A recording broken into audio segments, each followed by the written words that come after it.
People said that Natalie Wood's death was a tragic accident, but shocking new proof shows that this is not true. Screams were heard by others. The story her husband told kept changing. It was found that some of the bruises didn't match the official schedule. She also had a dark Hollywood secret from her past that she never told anyone. Why did the study take so long? Why did names that were strong stay safe? Why are people saying that the truth has been found after more than 40 years and that it's worse than anyone thought? Watch out! Natalie Wood, the Golden Girl of Hollywood.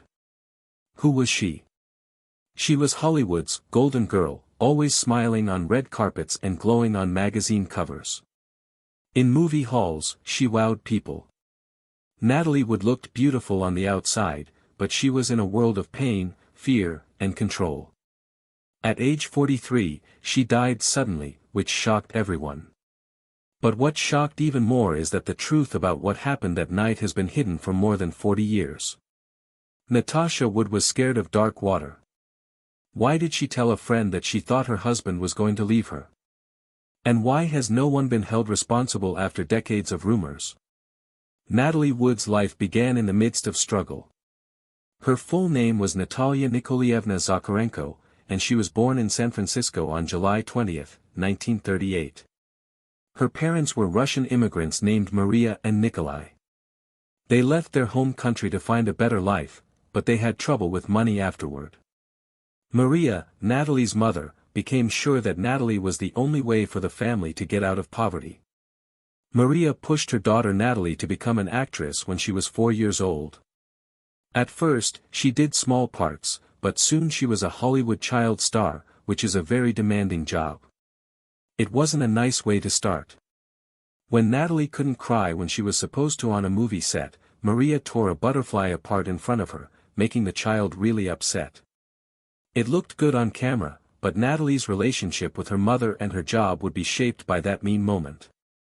Natalie had a lot of emotional problems, but no one could deny her natural ability. She was more than just a pretty face on TV and movies, she had a unique talent for combining innocence with deep emotional energy that made her stand out even among Hollywood's many child stars. In Miracle on 34th Street, when she was 8 years old, she got her big break when she played a smart, skeptical little girl who didn't believe in Santa Claus. For decades, she would have a career that would last thanks to that part. But everyone else only saw the happy, bright outside. Few people knew about the long hours on set, the constant push to perform, and how hard it was to balance school and fame. Natalie worked hard to be more than just a kid star as she got older. Rebel Without a Cause, in which she acted with James Dean, was the movie that made her famous. Natalie gave such a raw and real performance as Judy, the unhappy teen who is dealing with love and loneliness, that she was nominated for an Oscar when she was only 17. She was no longer a child actress, all of a sudden, she was a real artist. Following that success, she had parts in West Side Story as Maria, the young Puerto Rican woman stuck in a tragic love story, and Splendor in the Grass as a girl dealing with mental illness and heartbreak. Both parts showed off her wide range of emotions and cemented her place as one of Hollywood's biggest stars. People outside of Natalie thought she had it all: ability, fame, money, and a love story that could have been made into a movie. The news talked a lot about her relationship with star Robert Wagner. As a child, she told her mother that she would marry him one day, and she did. People in Hollywood thought they were one of the sexiest pairs ever, and their wedding was called a fairy tale come true. But, as is often the case in the entertainment business, looks were deceiving. After the cameras stopped rolling, Natalie's life was tightly controlled, first by her mother, then by the studio system, and finally by what people expected of her. As a child, she had very long hours, sometimes up to 12 hours a day, 6 days a week. She felt trapped by the roles she was given and the image she had to keep up, even after she became an adult and could do what she wanted. She wanted creative freedom and room for herself, but Hollywood and the people close to her didn't give it to her very often. An interesting fact about Natalie Wood's life that not many people know is that she was very afraid of dark water. This wasn't just a normal worry. When Natalie was a child, her mother told her that a psychic said she would drown and die. Her whole life, that prophecy kept coming back to haunt her. She was afraid of open water, didn't like swimming, and never learned how to safely steer a boat. Still, fate, or maybe something darker, would put her on a boat one day, in bad weather, at night, in the very things she feared the most. New testimonies shake up the case. What happened in 2024 and 2025? There have been big changes in the case of Natalie Wood's death after more than 40 years. 2 more witnesses have come forward in the last year, and what they say is shocking. People say they heard Natalie Wood yelling for help and being beaten the night she disappeared from the boat Splendor. His voice is one of the most amazing new ones. He was only 17 years old when Natalie died. He worked nearby as a deckhand, and for decades, no one paid attention to or believed his story. It's now his turn to speak up. In his account, he said that he clearly remembered hearing a fight on the Splendor, followed by the clear sounds of a woman crying out in pain. He remembers hearing someone scream for help, then hearing things fall over, and then there was a pitch-black quiet. Marty Rulli, an undercover writer who has spent years trying to find the truth about Natalie Wood's death, backs up these new claims. People and the law are already talking about Rulli's new book, Natalie Wood and the Devil She Knew. She says that the police have enough new information to restart the case and call for an investigation by a grand jury. In this case, this would make it possible for a full legal review of the evidence to happen while people are under oath and with the power to force witnesses to testify. For me, Marilyn Wayne's story is the scariest. She was on a boat close that night and heard what happened. Marilyn has said for a long time that she heard a woman pleading for help, saying over and over, "Help me, someone please help me, I'm drowning." What makes Marilyn's story even scarier is that Natalie is said to have told her privately, "Wagner is going to kill me." If this is true, it means Natalie was afraid of both the water and her husband. After all this time, how is it still possible that Robert Wagner is free? That's one of the main questions that the case is still raising today. The Los Angeles County Sheriff's Department publicly named Wagner a person of interest in February 2018. He used to be a Hollywood heartthrob and was thought to be dangerous. Still, no charges have ever been brought against him, even though he has this title and public pressure is growing. If not for this, would a suspect be allowed to stay this safe and untouchable? Investigators, such as Lieutenant John Corina, have said in public that Wagner's story of what happened does not match what other witnesses said. For this reason alone, a lot of people think the case should be officially opened again. There is also the problem of the search and rescue team's slow reaction. The Coast Guard wasn't told about Natalie's disappearance until around 3:30 in the morning, more than 4 hours after the last person saw her. Roger Smith, who was in charge of the rescue boat that found Natalie's body, later said that he wasn't called until 5:11 a.m., which was almost 6 hours after she went missing. This very long wait is not a small matter. Every minute counts when someone is sinking. After just a few minutes in cold water, your chances of survival drop sharply. Why did the alarm go off so late? What made them decide to wait? What the autopsy showed about Natalie's body makes things even more complicated. Her blood alcohol level was 1.4% at the time, and she also had small amounts of drugs and motion sickness pills in her system. These chemicals probably made it harder for her to move around, which made it harder for her to stay alive in the water. But the autopsy also showed that she had various bruises on her arms, legs, and face. Some forensic experts said that these injuries did not match up with a simple fall. In 2012, the Los Angeles Coroner's Office changed her death record to say that she died of drowning and other undetermined factors, which suggests that she may have been killed by someone else. A marriage based on dreams and fears.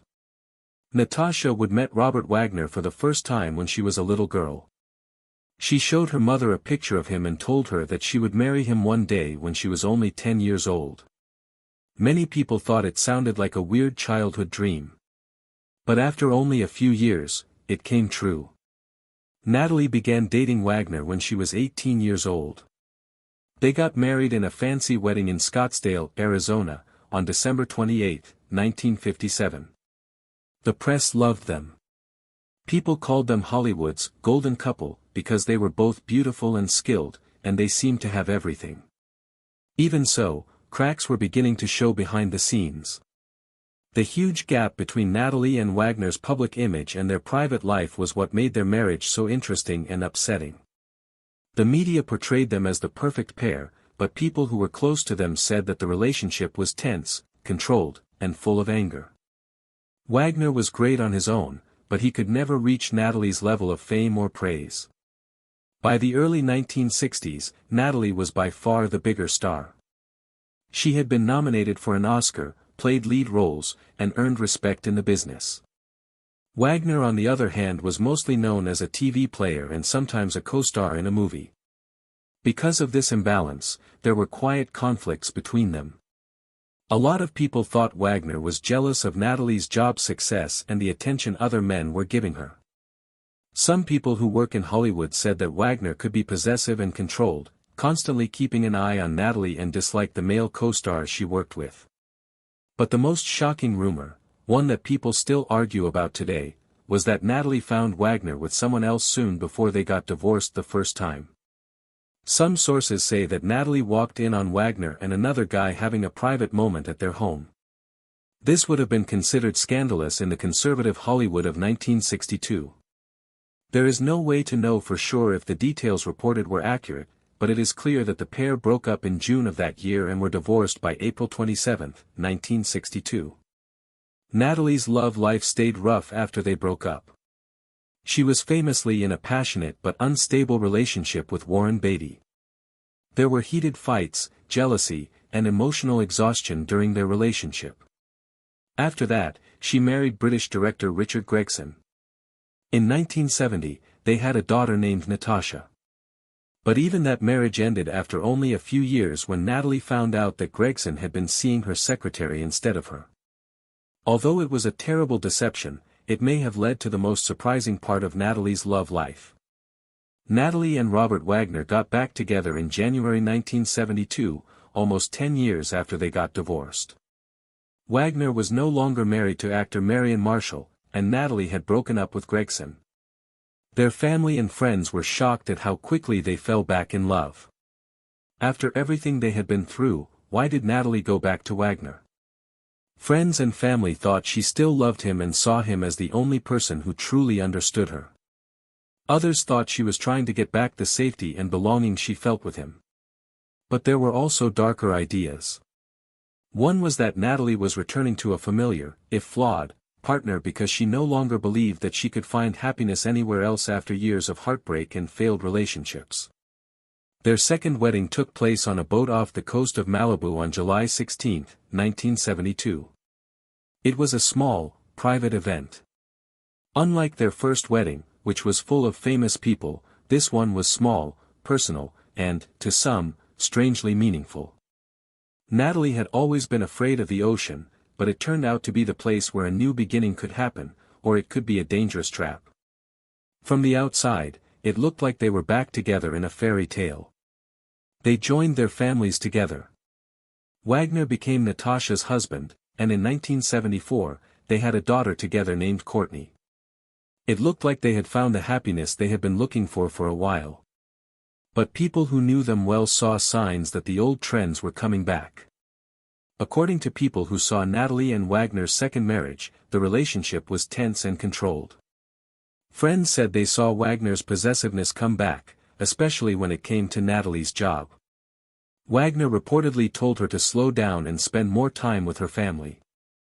However, she still wanted to take on difficult parts to push herself as an actress. Wagner was also said to be uncomfortable with Natalie's friendships and working relationships with other guys, even her male co-stars.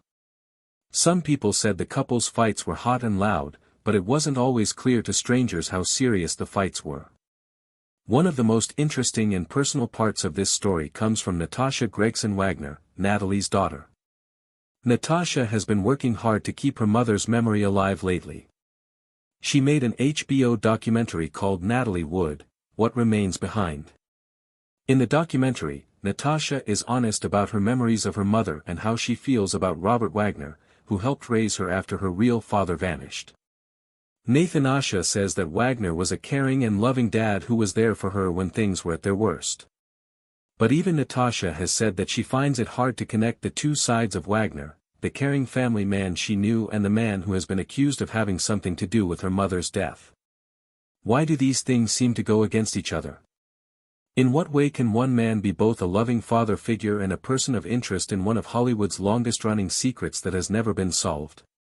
As always, the truth might be trickier than it seems at first.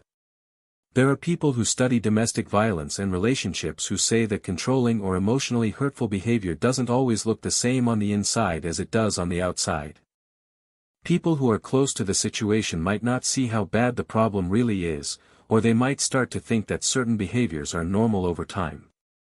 Some people think that Natalie still wanted to believe that her marriage could work, that she and Wagner could be happy and stable together, even though there were problems and worries. This brings up a scary question: was Natalie's second marriage a real second chance, or was it a risky return to a relationship full of unresolved problems and secret dangers? The answer is important because it shapes how we think about what happened in November 1981. If Natalie and Wagner's marriage was truly happy and safe. If that were the case, her death might have seemed more like an accident. Their relationship was tense with jealousy, control, and fears they didn't talk about. This makes the events on the Splendor sound much darker and scarier. A look back at the events of The Night on the Splendor. November 27, 1981, was meant to be a time to relax.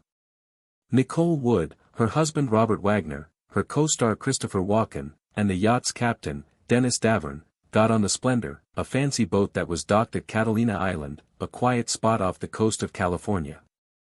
Hollywood's Golden Girl would be dead by the end of the weekend, though, starting a story that has now been going on for more than 40 years. What really took place on the boat in those last few hours? It never seemed like the official schedule made sense, so why did it? Also, why did people on board not want to explain what they were hearing? Natalie and Walken were working on a movie together called Brainstorm, and the trip to Catalina Island was meant to be a fun break. But there were signs of stress right from the start. The yacht site near Avalon was not comfortable because of the bad weather, which included cold winds and rough water. Wagner chose to move the boat to Two Harbors, an island location that was quieter and farther away, so they could have more peace. But it turned out that privacy would make the group's problems worse, which they were already having. The four of them went ashore that night to eat dinner at the popular Doug's Harbor Reef. Staff at the restaurant and other customers said that the group was drinking a lot, bottles of champagne, wine, and cocktails, so much so that by the time they left, they were clearly drunk. People who were there remember Wagner and Walken arguing at the table. They were talking about Natalie's future. Walken, who is known for being direct, is said to have told Natalie to keep working hard, take on new projects, and stay independent. Wagner, on the other hand, seemed upset about the idea and wanted Natalie to put their marriage and family first. They would fight all the way back to the boat, which set the stage for what happened next. It was said that the fights got worse once they got back to the Splendor. Later, the yacht's captain, Dennis Davern, told police and the media that the tension was high and that Wagner and Walken were still having an angry conversation. Davern says that Wagner was becoming more and more envious because he thought that Walken's interest in Natalie wasn't just business. After the fact, Wagner himself said that he did break a wine bottle on the table out of anger at one point. But one of the biggest puzzles of the case is still what happened after that. This is where the timing starts to go wrong. He says Natalie went to bed early and wasn't there when he went to check on her later. Davern said there was more going on, though. Davern said that Wagner not only knew Natalie was lost but also purposely didn't call for help right away. He says Wagner told Wagner not to turn on the searchlights, not to let other boats know, and not to call the Coast Guard right away. This delay would be very important. In cold water, minutes are all you need to stay alive. So why did it take more than 4 hours from the last time Natalie was seen to the time the Coast Guard was called? At the same time, John Payne and Marilyn Wayne were spending the night on a boat close. Around midnight, Marilyn heard a scary sound, the voice of a woman crying out from the water. Over and over, the voice begged, "Help me, please help me, I'm drowning." Marilyn woke John up, and the two of them listened to the cries together, trying to figure out where they were coming from. The scream stopped when they heard a man's voice say, "Okay, honey." It was calm and rude. Marilyn was so upset by what she heard that the next day she tried to call the police, but she was never asked to give a statement. Why did it look like such negative stories from witnesses were ignored? It was way too late when the Coast Guard was finally called at 3:30 in the morning. After a few hours, Natalie's body was found floating about a mile away from the boat. She had on socks, a fleece nightgown, and a down jacket. It was her dinghy, the small boat that was tied to the Splendor. It was found on the beach close. At first, it was thought that Natalie must have fallen into the water while trying to tie up the boat and drowned. But that answer made me wonder right away. Natalie was famous for being scared of dark water. Boats scared her. When it was bad outside, her friends and family said she would never have gone out by herself at night. And the dinghy's lines were still tied, which suggests that no one had taken them off. The results of the exam made things even more mysterious. Natalie's blood alcohol level was 1.4%, which is much higher than the legal limit for driving. She also had small amounts of drugs and motion sickness pills in her system, which would have made the effects of the alcohol worse. However, the marks on her arms, legs, and face, as well as the cut on her left cheek, were more worrisome. Forensic experts aren't sure if these injuries were consistent with her falling into the water or if they showed that she fought with someone before she fell. Dr. Thomas Noguchi, the first doctor, said the death was an accident involving drowning, but he later said there were still questions that needed to be answered. The coroner's office changed the cause of death to drowning and other undetermined factors in 2012, which meant that there was a chance that something more sinister had happened. One of the most strange things is still how long it took to report Natalie missing. Maritime law says that a boat captain must make sure that all of his or her guests are safe. Wagner told Davern that everything was fine and that they should wait, which stopped him from moving quickly, as he has said many times. Wagner has always said that he did nothing wrong and that what happened that night was a terrible mistake because he was so shocked. On the other hand, some people say that the long wait killed Natalie and gave the group time to make up their stories before the police came. When Natalie was last seen is another important piece of information that doesn't make sense. Over the years, Wagner has given different versions. She has said that she was in bed and that she went to the deck. Walken has mostly kept quiet, but in a rare interview, he said that he thought Natalie might have gone to fix the boat because she thought it was hitting the yacht. But why would a woman who is so scared of water do something like that in the middle of the night, when it's rough outside, and after drinking a lot? That answer has never fully satisfied the public or authorities. Another thing that worries me is how quickly the case was closed. Within a few days, the official story was that Natalie Wood's death was an unfortunate accident, a terrible mistake that claimed the life of one of Hollywood's biggest stars. It became clear that this theory was too simple as more information came to light. There were no official interviews with witnesses. Testimonies were not taken seriously. The people who were closest to Natalie were also let go without being closely looked at. What really happened on the Splendor between when the group got back from dinner and when Natalie disappeared? Who was the last person to see her alive?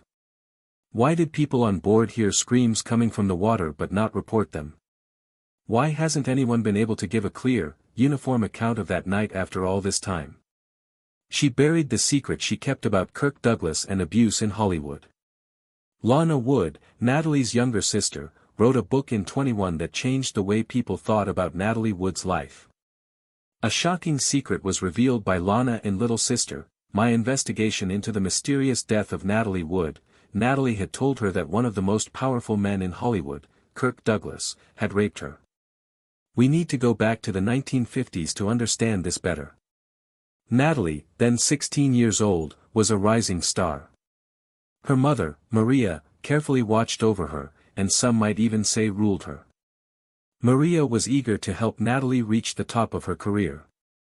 She thought that strong connections were the key to making her daughter a real Hollywood star. Karen Douglas was one of the biggest names in the movie business at the time, and Lana says Maria set up a meeting between Natalie and him. People knew Douglas for his charm, star power, and power. For Maria, putting Natalie in touch with Douglas was a chance, a smart move meant to secure future jobs and open up new doors. But what Natalie went through that night wasn't a big step forward in her work. Lana said that Natalie came home looking very upset, with her clothes all over the place and her voice very urgent. "He hurt me, Lana," she whispered to her little sister as she pulled her away. Natalie lived with the weight of that event for years, telling almost no one what had happened. It didn't matter how famous she got or how many fans she gained, she kept this trauma hidden deep inside. What's so important about this revelation? This movie is important because it shows the darker sides of old Hollywood. In this world, young women, especially young actresses, were often treated like goods, with men controlling their jobs and bodies. That shows Natalie, even when she was at the top of her game, was shaped not only by ability and drive, but also by being exploited and hurt as a child. It also makes us think about how the trauma she went through may have affected the choices she made later in life, like her relationships, her sense of safety, and her trust and fear habits. One might wonder why Natalie didn't tell everyone what happened. Well, in the 1950s and 1960s, studios, publicists, and legal teams worked hard to protect powerful guys in the entertainment business. To keep their good names. If young women spoke out, they could be put on a watch list, made fun of, or fired. If people saw them as troublemakers, or if they pushed the wrong people, their jobs could end in an instant. This mindset of safety didn't just affect Kirk Douglas, though. Producers, directors, and agents all worked in a system that put image and money ahead of safety and justice. And for someone like Natalie, being violated and betrayed as a child could change how she thought about relationships, how she saw power, and how she handled the dangerous seas of fame. Natalie had a lot of difficult and sometimes painful relationships in her personal life. Her marriages, especially the one she had with Robert Wagner, were passionate, but there was also jealousy, control, and rumors of stress. Trauma experts often talk about how abuse in childhood can make people more likely to be in unhealthy or controlling relationships later on. Natalie's life seems to follow this pattern. She would look for love and safety, but she would often end up back in settings where power was imbalanced and her own needs were not met. Thanks for seeing. Don't forget to like, share, and subscribe if you liked it. To see more fun videos, click on the next one.